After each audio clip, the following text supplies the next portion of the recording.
Good morning, good afternoon, and good night, wherever you're tuning in. We are Slava and Jonathan, bringing you the Side Quest podcast, where we talk about character development, stories, and all things that are world building. And we occasionally take side quests, because, frankly, that's how conversations work. Just as a reminder, this whole show is spoiler heavy. So sit back, tune in, and join us on this episode of Side Quest.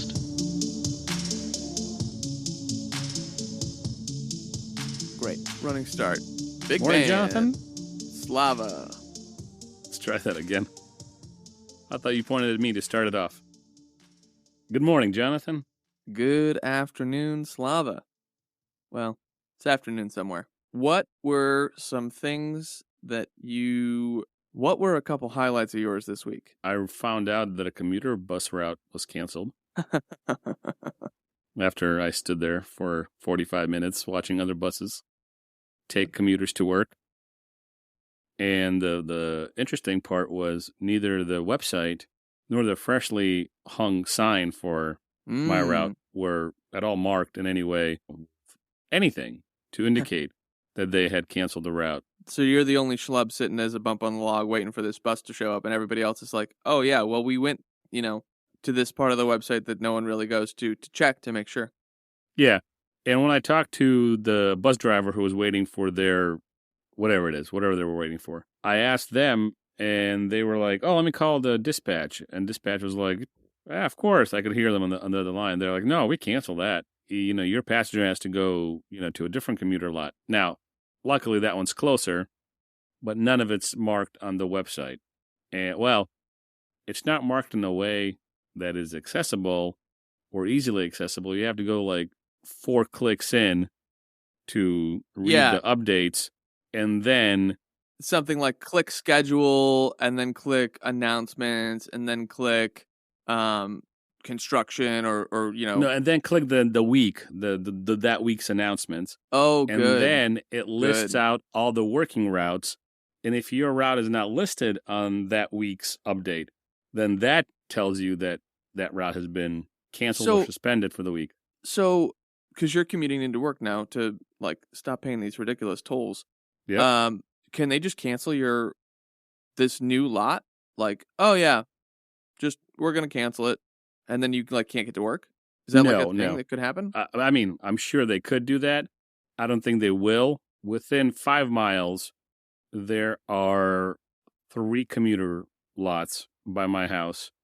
The one that I'm at currently that's working, that I've used for the past week, is the oldest and the most direct route to the express lanes. The other 2 are new builds, and there's the one where the route was canceled, there's new construction around that lot.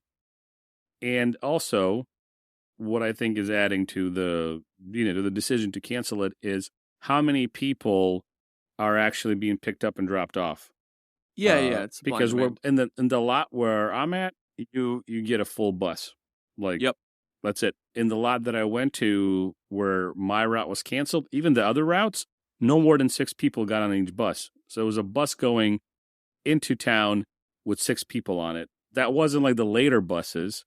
By the time that I realized my bus isn't coming, there were still 2 more routes, 2 more time slots after me. Anyway, all that to say, I think why my route was canceled was because there's not enough people from that commuter lot, and the other commuter lot has 3 or 4 more trips to the same destination to my office, and they have more people. All right. So probably not going to get canceled. No, probably not. And so all that to say, dear people, is that was my highlight, finding a bus route, because despite the pain in the ass on the front end, it's the same amount of time because it's an express bus, and it's a lot cheaper because instead of double digits for freaking tolls, going to work, I get to the office and back under $10. That's beautiful. So all that, probably only one of our listeners cares about, maybe those mundane details of our life. Well, what's your highlight? So I really enjoy networking gear that you use for your house, and I upped my brother's network setup. He sent me all the equipment purchased brand new, programmed it. That was a good time. I really enjoy that stuff, honestly. It's a bit of work, and I still very much feel like an amateur, but I enjoy it. And then another highlight is yesterday I got a parking ticket.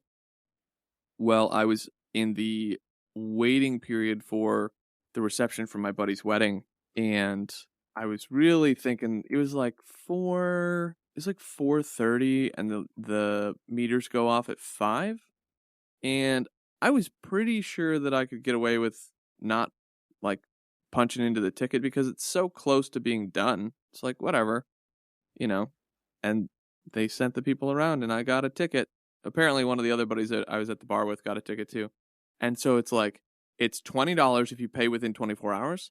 It's $60 if you miss that 24-hour window. Absolutely ridiculous. Yeah. Well, you know how they do it. When it's 4:29, one of those little brown My girlfriend shirts said the same thing. Yeah. walk around and I should have just left a bag of coins on my car and went, "I'm paying. Here's my bag of coins." well, the world needs people to follow orders and click heels and make another otherwise worthless organization some money. Pretty much.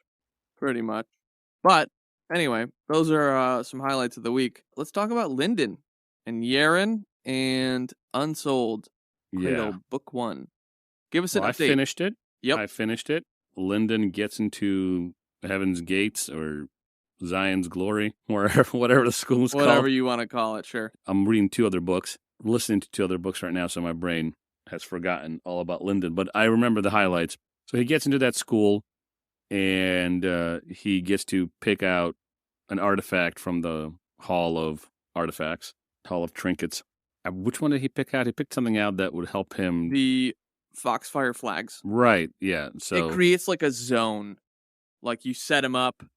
It's almost like a ritual. You set up all these banners, and then when someone walks in it, they pass through the field of energy, of Madra, then the dreams start to like make it difficult for them to figure out where the fight's going on. Yeah. So he gets that. He gets beat up. He almost gets, I think, he doesn't get killed. The guy doesn't try to kill him. But he gets beat up. Let's go with that. And he meets Yaren. And he wins over her trust. So I'm going to just pause you real quick. Do it. So I just need you to pronounce Yaren correctly because it did sound like you said urine. And normally I just let it pass by.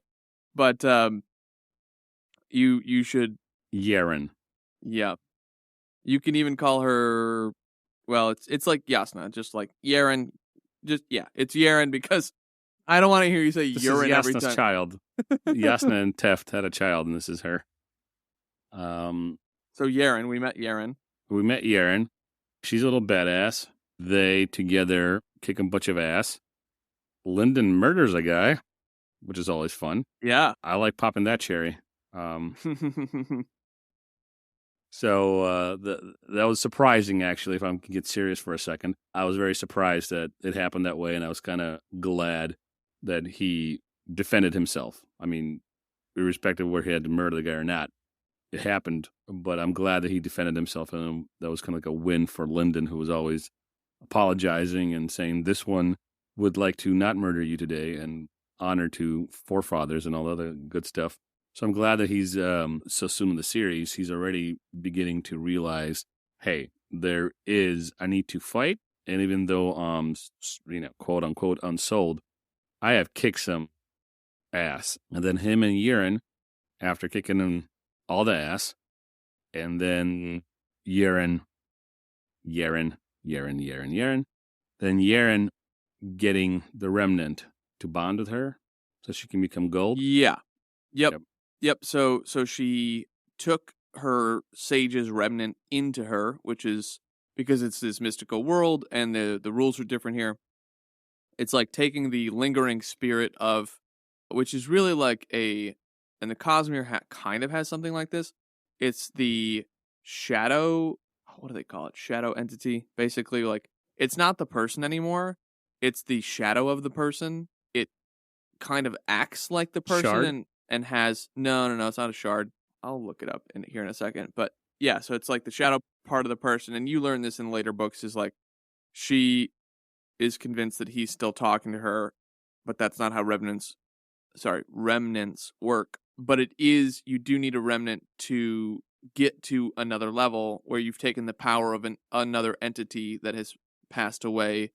It's like eating a mushroom in Mario. Like, I need this power up that was left behind by someone else to get me to the next level, right? You didn't talk about, I'm a little surprised. Maybe you're not done. Is that your... No, I think that's it, because I was going to say then they take their 10,000 mile cloud or 1,000 mile cloud and leave. And then the epilogue is, which I kind of feel based on just a few summaries I've listened to post finishing the book, and they were all like 4-minute, 10-minute summaries, so I didn't get anything close to what I wanted. One of the dudes said that there is a potential, I believe that was the word he used, for another story line within this book, another plot, like a subplot for these heavenly beings. So after Yaren and Lyndon kick butt and take names and get out, riding their 1,000-mile cloud, which I thought was a really cool, magic thing. Yeah, I thought that was, I like that a lot.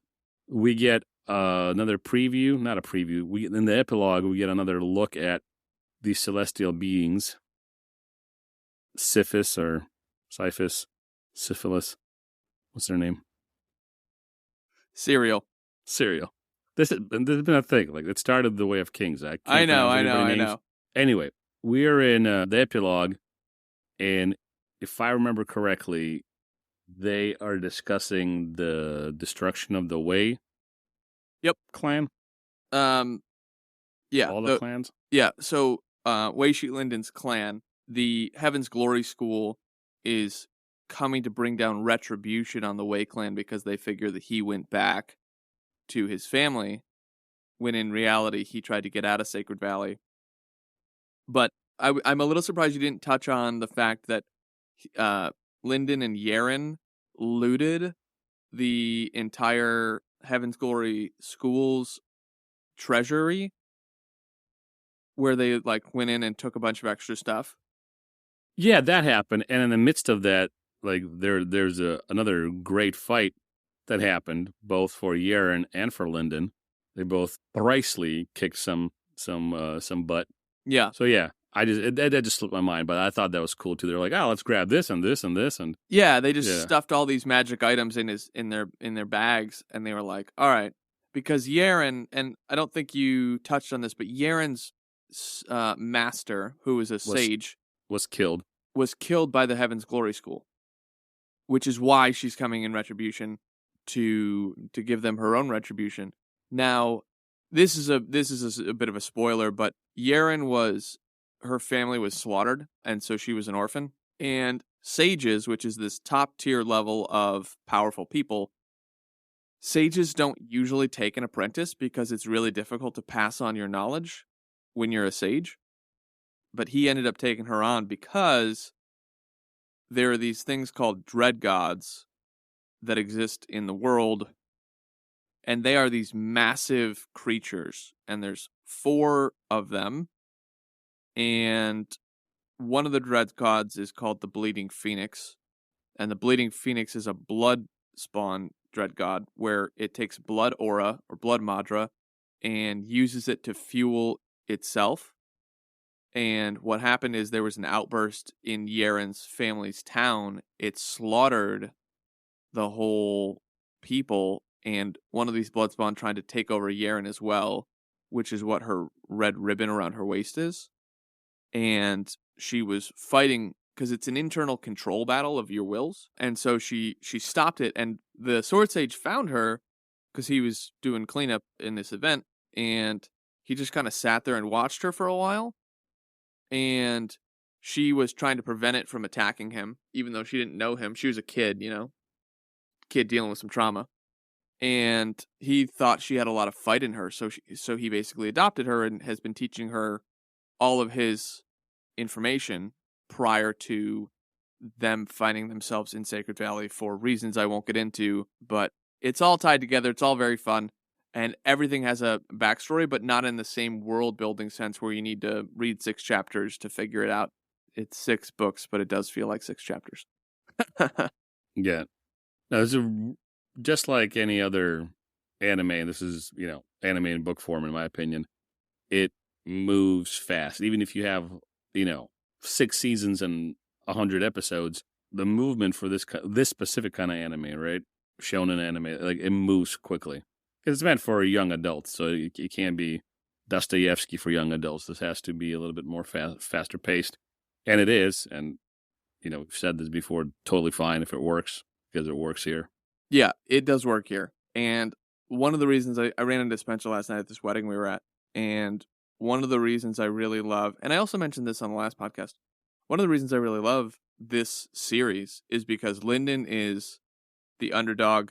He is the forgotten, the destitute, the pariah, and he has to keep fighting, and he keeps growing. No one's making him become a better sacred artist. He is fighting to become a better sacred artist because, and I was realizing this because I'm now on book 11, because book 12 comes out in 2 weeks, which will be the final book of the series. And the through line for Lyndon the whole time has been to save Sacred Valley. And that comes to a culmination. What am I on, book 11? So I think book 9 is when it starts really coming back. And he had to get to a certain level of strength to try to help do that. And then we see whether or not he's been succeeding or failing. Similar to how this first book has gone, and then the second book will go, there's a lot of stuff that the author allows Lyndon to go through that are pure suffering. Similar to Kaladin, where it's like, oh, hey, I'm not just going to let you succeed because I'm the author. No, you're going to struggle for this. And it's going to be hard. And it's going to be difficult.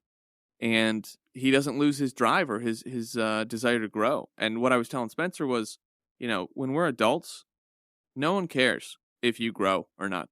They really don't. You come to your job and then go home. Like, get out of here. Like, I don't care about you at all as long as you're giving me what I need. And so people live from after college, say it's 22, for 25 years just coasting unless they choose to make themselves grow. Or they pay someone like a coach to make them grow. Which is just ridiculous to me because we're only here for a good 100 years. I'll be here for 150 because that's how my life works. And I'll get to watch everybody else die. I'm pretty convinced. In a hellish apocalypse. Right, by the Blood Phoenix. Yeah. And, like, no one makes you grow after you're an adult. No one makes you find a better job or make more money or, like, nobody. Because no one cares about you. They really don't. Like, they care about your comfort and your happiness. It's like, that's all bullshit. It really is. You should change it where you enjoy the process. And it's not fun at first. It's very difficult. But when you start to love the process, you start changing yourself from a comfort mentality to a growth mentality. And growth mentalities are how you get ahead in life. Growth mentalities are how you take care of your family. Growth mentalities are how you make sure the people around you are taken care of, because suffering is going to happen regardless of whether or not you want it to. And you need the resources and the power. Power is not a bad thing, but you need the resources and the power to take care of the people around you. Because if you don't have that, then you are at the whims of whoever else is more powerful than you. And, like, that's part of the journey we watch Lyndon go through, where he's not the most powerful person. So, anyway, all that to say, really, really love this series a lot, because I resonate with each of the characters differently. And book 3, which I hope we get to, we meet my favorite. I've already said a lot about Yaren. We meet another very spicy character that I love a whole lot. Well, tell me what you think about this. Because this is spoiler heavy, and because this is not Cosmere. The Cosmere is what I'm going to be reacting to when we get to Oathbringer and the other book. Words of Radiance, Oathbringer, and then Rhythm of War. Right. So all those definitely, are going to be done in chunks where it's not going to be spoiled for me. Yeah. But in this case, spoil away, because that's part of the conversation. I'm trying to be kind to the listeners, though, because it really is, in this instance, and I realize normally it's about you, but in this instance it's not about you. It's about, because I already like the stuff I said about Yaren, that happens in like book 5 or 6. It might have been 8. I've literally, Slava's been yelling at me on our text thread. I'll text him on a Tuesday, and then the next day I'll be like, yeah, I made 3 more books deep in Cradle. And he's like, you're demon possessed. Get out of here. Whatever. I'm like, I'm on chapter 1 of a book for, next week, maybe. But, yeah. A book but I've learned to, I didn't learn. So I've started to listening to the books at a higher speed, like not at 2.25, but started listening to it at maybe 1.7. Yeah, I love it. And for Out of the Silent Planet, which is a C.S. Lewis sci-fi that we're going to cover here sometime soon, it wasn't bad.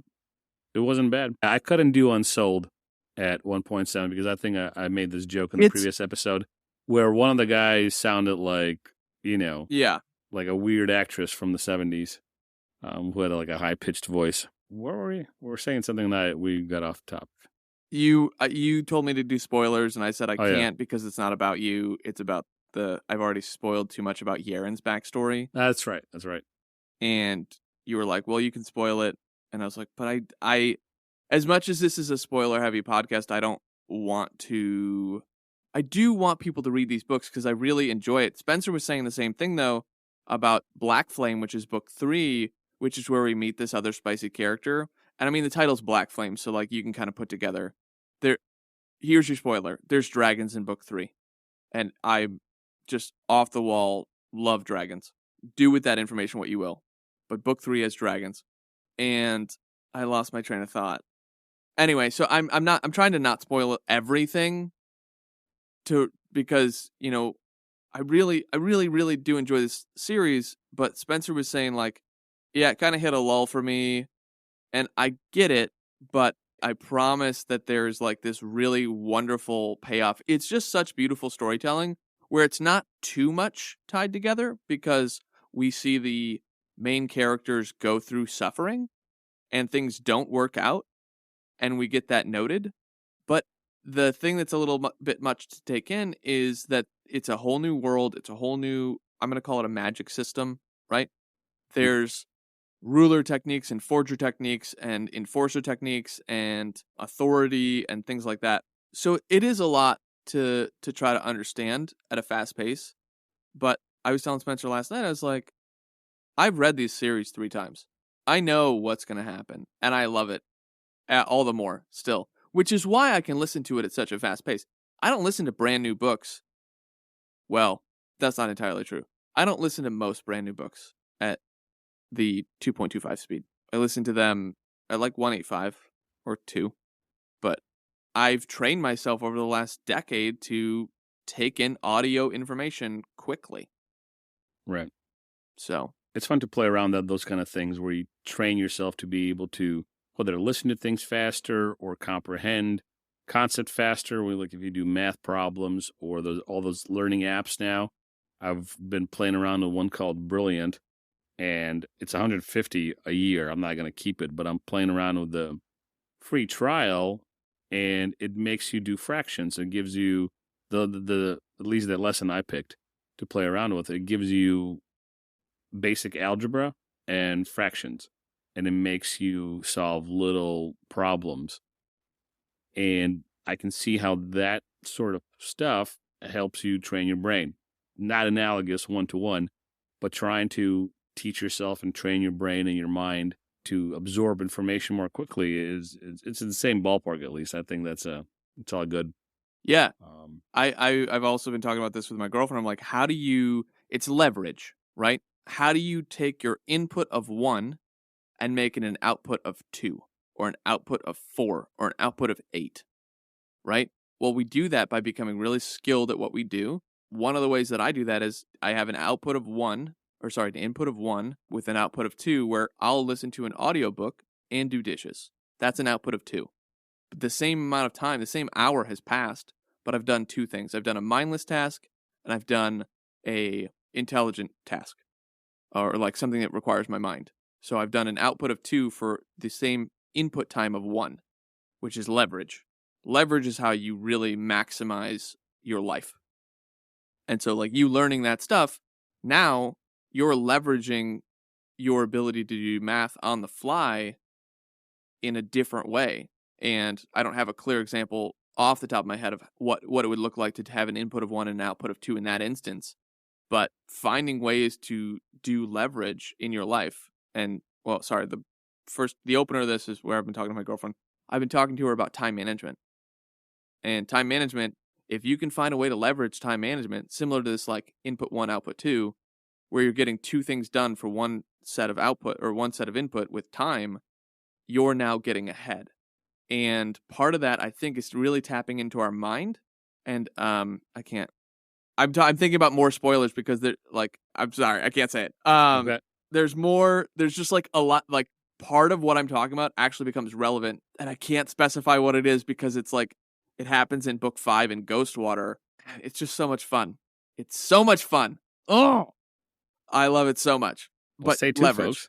Yeah, leverage. Learning how to leverage your time. Time management, focus. The people who are most successful in life are the people who know how to focus. And focus means saying no to everything else that's not the top priority. Yeah, absolutely. This is a full-on side quest away from Lyndon. It totally is. So I was going to bring us back a little bit closer to the beginning of the side quest where when you mentioned suffering.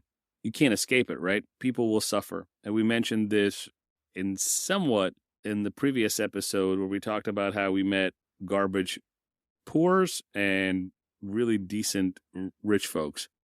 And anywhere on that spectrum, from rich to poor, from the haves to the haves not, people will suffer. Yep. Now, sure, people with a lot of money can endure suffering, maybe, depending on the specific suffering, a little bit better, meaning that they have to worry about less. And the example I used was chemotherapy bills. Somebody who has a ton of cash will endure that better than somebody who has barely enough to cover rent.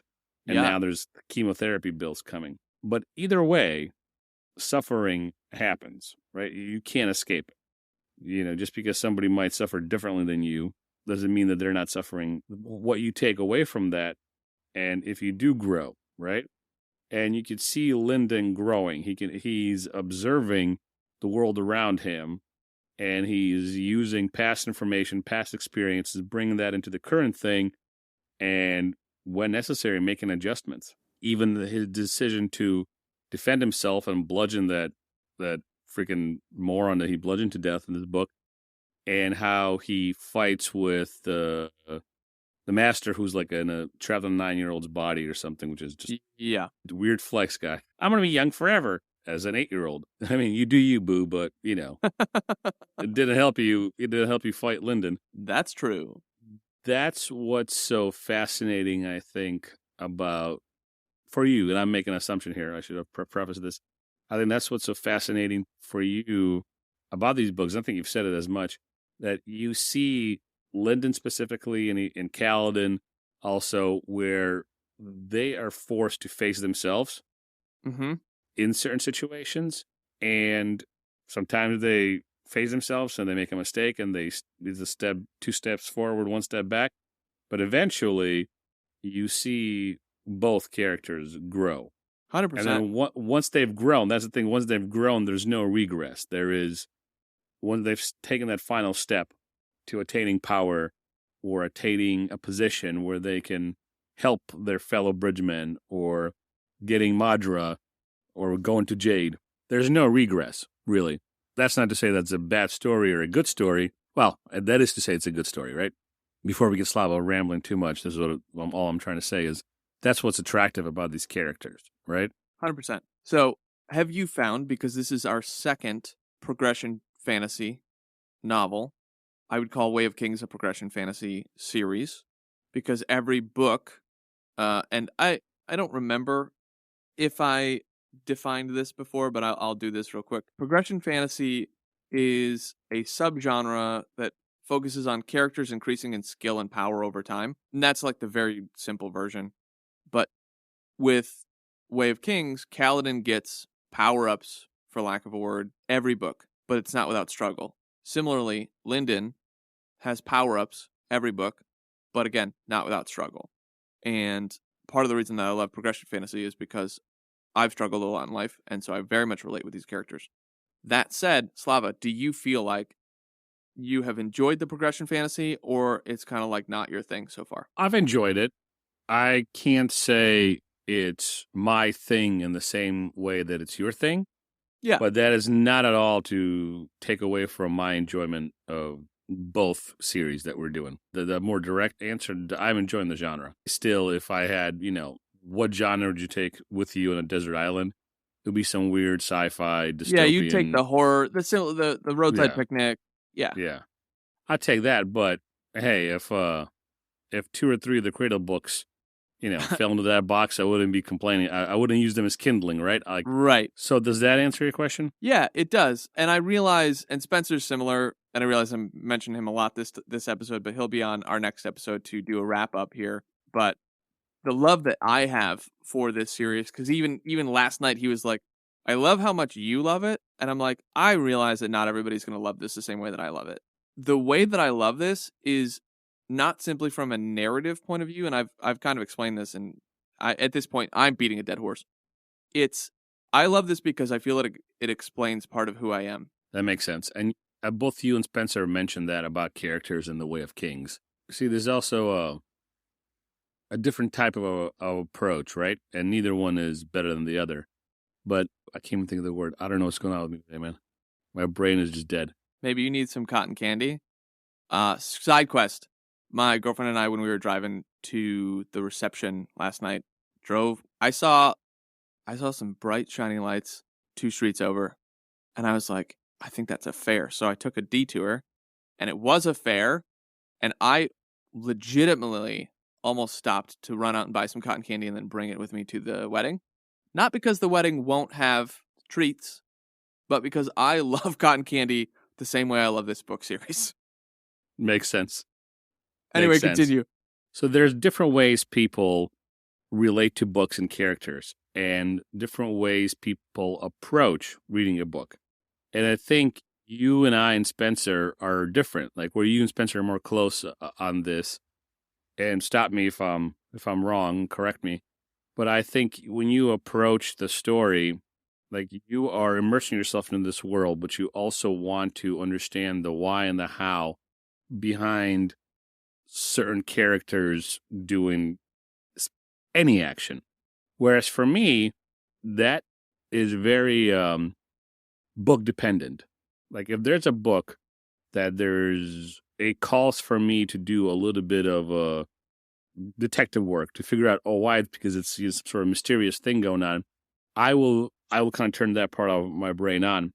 Most of the time when I read a book, I'm thrown into that story and I pick up wherever it is, and I just like to kind of people watch, for lack of a better term. That's just to kind of like be part, like to be taken along for the story. And there are some things that, not because I don't care about them, because if they were presented, I'd be interested, but I just don't necessarily look for them. And this kind of came out in the roadside picnic discussion we had, where you brought up good points. You were like, well, where are these zones? How long have these zones been around? Yeah, I want to know about the world. What is Red's, problem with A, B, and C? Why is he like this?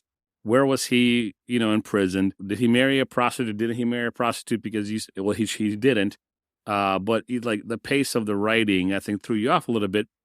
And I don't think translation has to. I don't think translation had a lot to do with it, but it had some to do with it.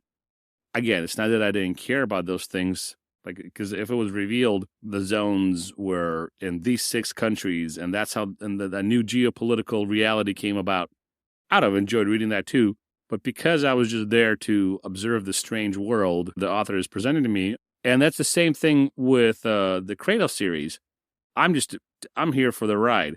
But having said all that, I do understand your position because of Ciri and Shallan. Because both characters really stood out to me, and I was invested in their story. And for the reasons that you just mentioned, why you like these books, because I identified and related to Shallan. I identified with and related to Ciri, because we process things the same way.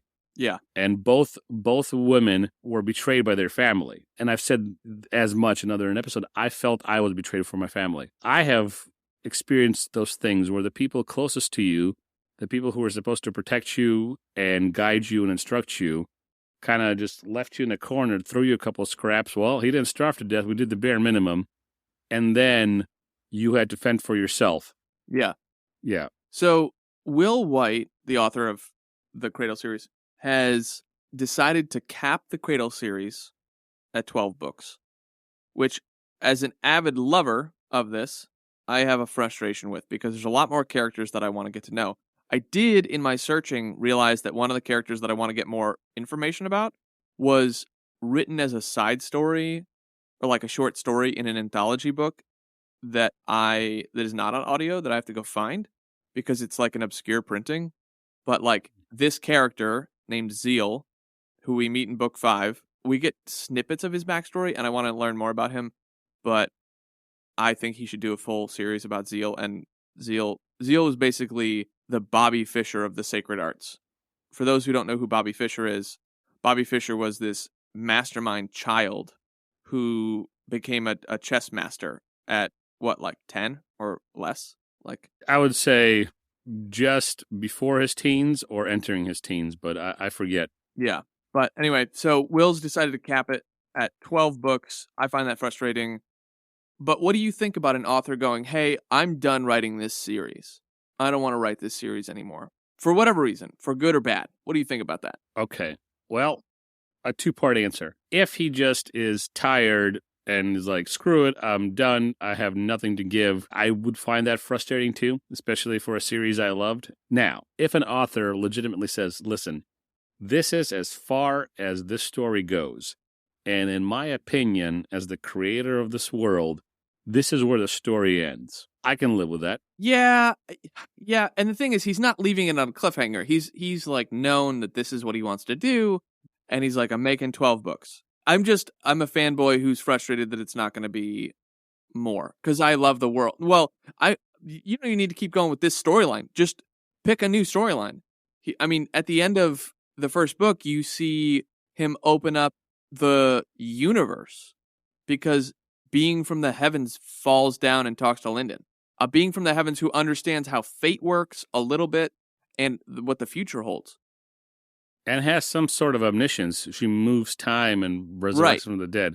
Right. So it's like, there's more play here. I think it could just be a really good time. Go to a different planet. Have us encounter a different Abaddon. There's more play here. And I think maybe that's what I find frustrating. It's probably both, right? It's like, I really love the characters.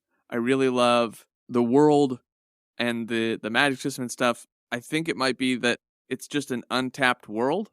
And I'm so sick of the worlds that we've been given for the last 25 years. Okay, let's redo Spider-Man. Let's redo Superman. How about we do something new? Yeah, absolutely. I haven't watched a lot of the Marvel movies. I've enjoyed maybe half of the ones I watched. I am not a fan of Spider-Man, so you're not going to see me watching Spider-Man because I watched like the first two with Tobey Maguire, and I was like, okay. And nothing against the movie. I just don't care about Spider-Man. But as an observer, as one who lives in this world and sees commercials for these things, I agree. Why can't we do something new? Because we've redone Transformers. We've done every single cartoon that from the 80s that you and I grew up on has been redone. And it might be cool for people who are now the age that we were to get a fresh look at them. But at the same time, I would be totally fine if they left those stories alone. Let people watch, old movies. It's okay. Yeah. And then create something new. And what stood out to me this week that's kind of connected to this was I was going through my Apple TV library because I'm buying movies now with a lot of discernment. I only want to buy movies that I feel that are nostalgic to me, right? Even if some of them are just silly, like Mission Impossible, just straight up action. So Apple TV had Mission Impossible, the whole bundle, on sale for $30. And I bought it because I'll rewatch it when I'm bored. And I have Terminator there, and I have a bunch of movies that were made in the 90s, right? And the thought that came to me, here's what I'm getting at. I'm like, in the 90s, there was so much innovation, like with not necessarily how movies are made or how stories are told, but the types of stories, like there was interesting plots, right? even if they were, all stories are the same. Some people say, right? It's always the same thing. Person A wants something from person B. Yep. But it seems to me that in the early to mid part of the 90s, and then the same thing happened in the early 2000s too. It kind of comes in cycles. There was just interesting new stories that were being told with movies. Like that kind of stood out. Even the movies that are not nostalgic to me, that I wouldn't buy and rewatch 100 times, they still stand out as better and more interesting and original than stuff happening in the aughts and now in the 20s. Well, not the 10s and the 20s. The aughts were the ones of the first half that I thought had some more interesting stuff too. Yeah, that's true. That's true.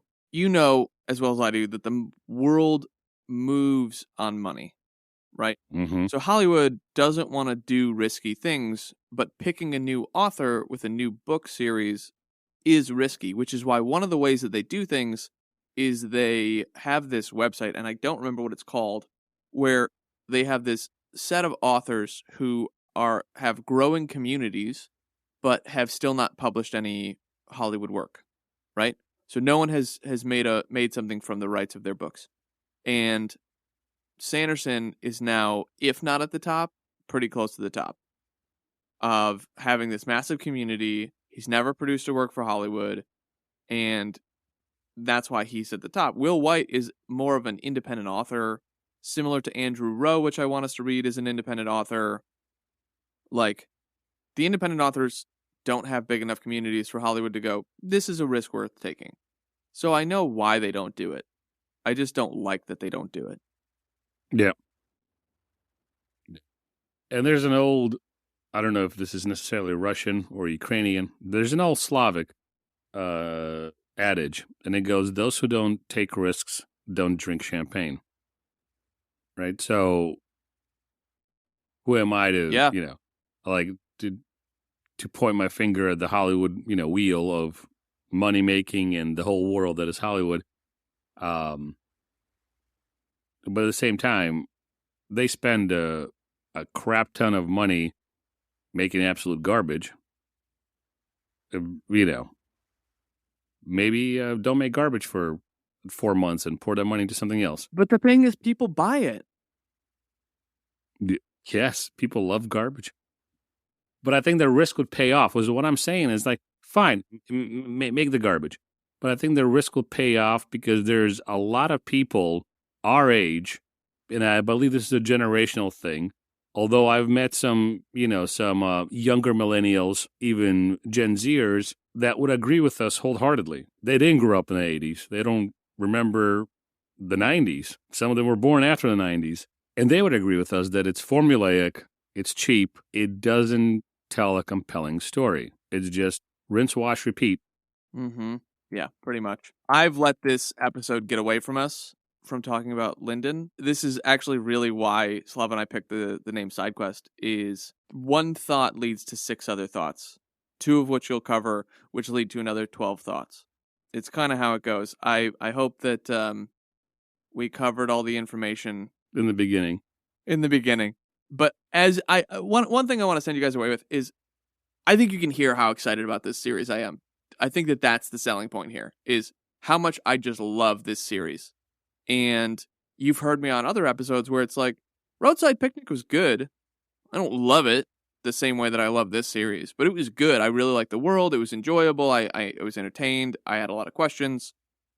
But you can tell that if you listen to that episode, you listen to this, there's a different level of excitement that I'm sharing in the way that I'm talking about this. So if for nothing else, if you want to understand who I am as a person more, you read the Stormlight Archives and you read Cradle and you read these books that are my favorite, because something about them, and I've beaten a dead horse because why not? Something about them is attached to who I believe I am as a person and how my life has been and how I've lived my life.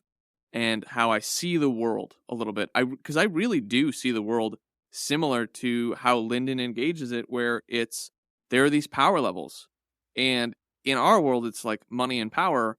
And in his world, it's magic. It's not the same, but in my mind, it's the same.